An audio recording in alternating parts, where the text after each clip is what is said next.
आज number systems में हम लोग देखेंगे ज़ीरो का टिप्स देखेंगे आज ज़ीरो का टिप्स, क्योंकि अब तक लगभग बहुत कुछ हो गया है। अब से थोड़ा सा टिप्स देख के और इस चैप्टर को ख़त्म करेंगे।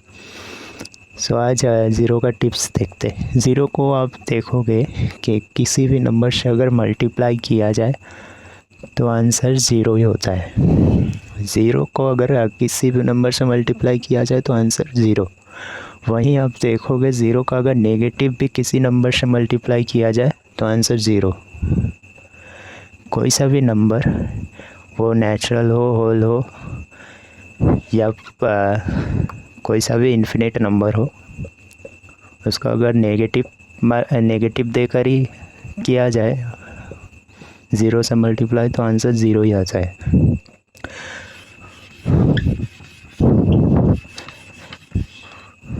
जैसे एक एग्ज़ाम्पल यहाँ पे देते, ज़ीरो को -6 से दिया तो ये ज़ीरो। अब आप देखोगे ज़ीरो को पॉजिटिव से भी देने से ज़ीरो ही। ज़ीरो को कुछ भी से मल्टीप्लाई करो आंसर ज़ीरो। वहीं डिवीज़न में थोड़ा सा पलट जाता है। डिवीज़न में एक सेकंड यहाँ पे ज़ीरो बैठा देता है। डिवीज़न में अब देखोगे कि ये नंबर 5 नंबर लिया और इसको डिवाइड किया ज़ीरो से। अब देखोगे ज़ीरो को 5 को किसी नंबर को अगर ज़ीरो से डिवाइड हुआ तो वो आंसर ही नहीं आता है, वो आंसर अनडिफाइंड कहलाएगा। अब कैलकुलेटर में भी देखोगे, किसी भी कैलकुलेटर में भी अगर देखोगे किसी नंबर को डिवाइड करोगे ज़ीरो से तो वो कैलकुलेटर आंसर ही नहीं देता है। और आंसर नहीं देता है कैलकुलेटर, इसका मतलब वो उसको अनडिफाइंड कहलाता है, उसको अनडिफाइंड कहेंगे। वहीं इसका उल्टा, अगर ज़ीरो को किसी भी नंबर से डिवाइड किया जाए तो आंसर आपका ज़ीरो निकल जाता है।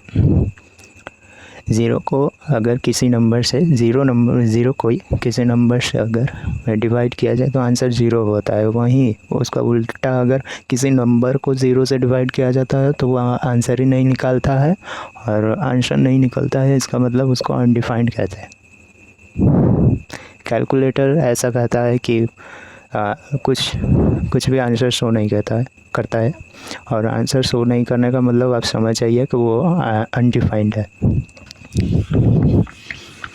अच्छा, इसी डिवीज़न को थोड़ा सा फ्रैक्शन में दिखाते तो समझ में आएगा। मान के चलिए ये फ्रैक्शन में दिखा रहा, एक सेकंड में 2 का बैठा दिया है। ये फ्रैक्शन में, अच्छा, ऊपर का जो पार्ट होता है उसे न्यूमरेटर कहते हैं।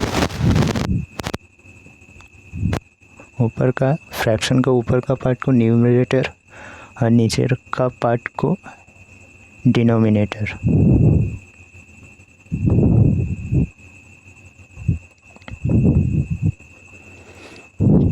ऊपर का पार्ट को न्यूमरेटर, नीचे का पार्ट को डिनोमिनेटर। थोड़ा सा डिनोमिनेटर साफ लिखते।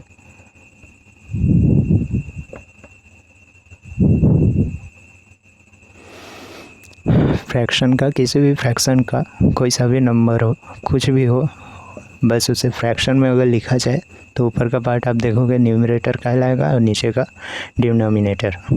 अब आते ज़ीरो में, ज़ीरो का बात हो रहा था तो उसी ज़ीरो में आते, इसको मिटाते। अच्छा, अब आप देखोगे ऊपर अगर कोई सा भी संख्या हो ऊपर और उसको डिवाइड किया जाए, कोई सा भी संख्या हो और उसको डिवाइड किया जाए ज़ीरो से तो आंसर आपका अनडिफाइंड, कुछ आंसर ही नहीं आएगा, वो अनडिफाइंड कहलाएगा। वहीं अगर इसका उल्टा, ऊपर अगर ज़ीरो हो और नीचे कुछ भी हो, कोई सा भी नंबर हो, ऊपर अगर ज़ीरो हो नीचे कोई सा भी नंबर हो तो वो आंसर ज़ीरो।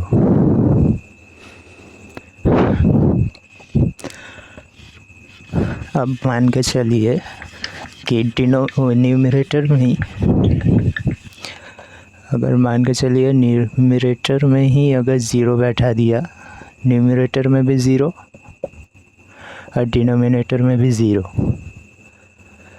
दोनों ही अगर 0 हो जाए तो ये भी आंसर अनडिफाइंड, इसका भी आंसर अनडिफाइंड है, ये भी आंसर नहीं शो करेगा, इसका भी आंसर अनडिफाइंड।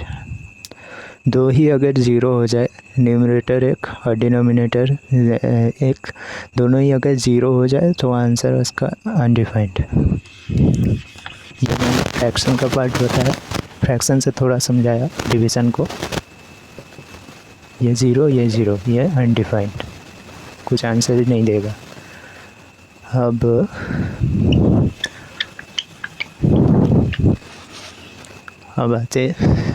आगे बढ़ते।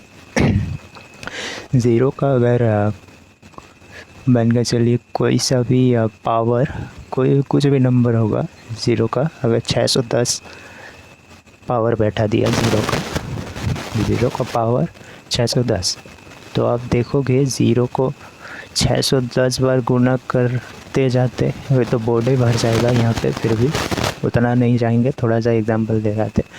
0 का पावर 610, इसका मतलब है कि 0 को आप 610 बार गुना करोगे तो यहाँ पे तो 0 इतना बैठा नहीं सकूँगा, इतना ही सारा बैठा है। आप देखोगे सीधे 0 को आप 0 से अगर मल्टीप्लाई करते ही जाए तो आंसर आपका 0 ही होगा, बदलेगा नहीं, बदलेगा। वो 0 से अगर 0 मल्टीप्लाई करते जाओगे लगातार तो आंसर आपका कुछ भी चेंज नहीं होगा, वो आंसर 0 ही रहेगा। वैसे ही 0 का कुछ भी पावर लगा दीजिए, आंसर 0। 0 का स्क्वायर लगा दीजिए, 0 को 2 बार गुना करिए, देखिए आंसर 0। 0 का कुछ भी पावर हो, आंसर आपका 0।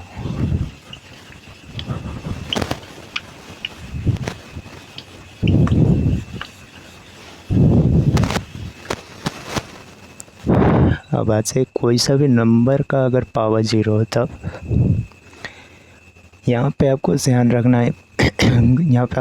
रखना है कोई सा भी नंबर का पावर अगर 0 हो तो आपको इक्वल्स 1 ही होगा, आंसर 1 ही होगा। कोई सा भी नंबर का पावर 0 हो, आंसर 1। ये 1 से कुछ बढ़ेगा नहीं, घटेगा नहीं, कुछ भी नहीं होगा, आंसर 1 ही होगा। कोई सा भी नंबर का पावर 0, आंसर 1। इसी का उल्टा अगर 0 का पावर कोई सा भी नंबर हो, आंसर 0।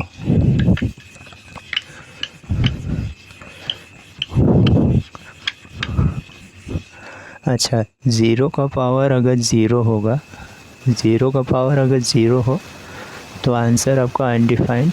जैसे मैंने फ्रैक्शन का बात समझाया, फ्रैक्शन से थोड़ा समझाया कि 0 को 0 से अगर डिवाइड किए तो आंसर अनडिफाइंड। यही 0 को 0 से डिवाइड किए, आंसर अनडिफाइंड। ये तीनों एक ही है, समझ लीजिए। 0 का पावर 0, इसका मतलब आंसर अनडिफाइंड, कुछ आंसर ही नहीं निकलेगा। अगर 0 का पावर 0 हुआ, 0 को डिवाइड किया 0 से, फिर 0 का फ्रैक्शन हुआ 0 से, आंसर अनडिफाइंड।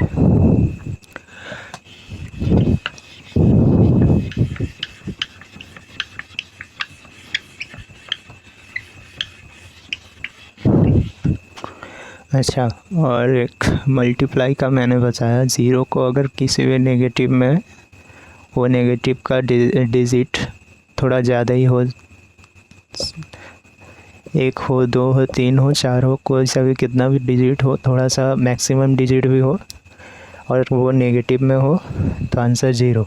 साथ ही नेगेटिव नहीं भी हो तो आंसर 0। किसी भी नंबर को 0 से मल्टीप्लाई हुआ, आंसर 0। यह था आज का 0 का टिप्स।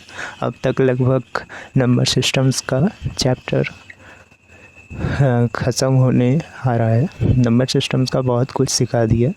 डिजिट से शुरुआत किए थे, डिजिट, नंबर, यहाँ पे लिखते क्या क्या अब तक शुरुआत सिखा दिए। डिजिट सिखाया, नंबर और होल और नेचुरल सिखाए, इंटेजर दिखाए, irrational, rational, rational,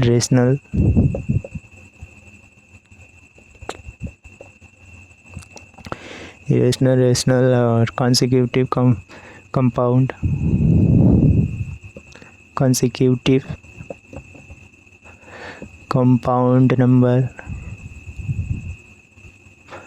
prime number यहाँ पर नहीं लिखा, प्राइम नंबर भी सिखा दिए थे। प्राइम नंबर अब तक लगभग बहुत कुछ ख़त्म होने वाला है ये नंबर सिस्टम्स का चैप्टर। डिजिट सीखा है, number, whole, natural, integer, irrational, rational, consecutive, compound, prime और इवन ऑड दिखाए। इवन ऑड भी इसी नंबर सिस्टम्स का ही चैप्टर होगा। पिछले दिनों सब दिखा दिए, डिजिट हो गया, ये हो गया, वो हो गया, कुछ छूटा नहीं तो। हाँ, कॉम्प्लेक्स नंबर का थोड़ा दिखाए, real number, imaginary number. Complex number का 2 पार्ट, रियल और यहाँ से दिखेगा नहीं, कॉम्प्लेक्स नंबर का 2 पार्ट, ये पिछले दिन ही दिखाए, रियल और इमेजिनरी। कॉम्प्लेक्स नंबर का 2 पार्ट दिखाए। तो नंबर सिस्टम्स का लगभग बहुत कुछ हो चुका है, तो आज के लिए इतना ही रहने देते, इसका बाद अगले वीडियो में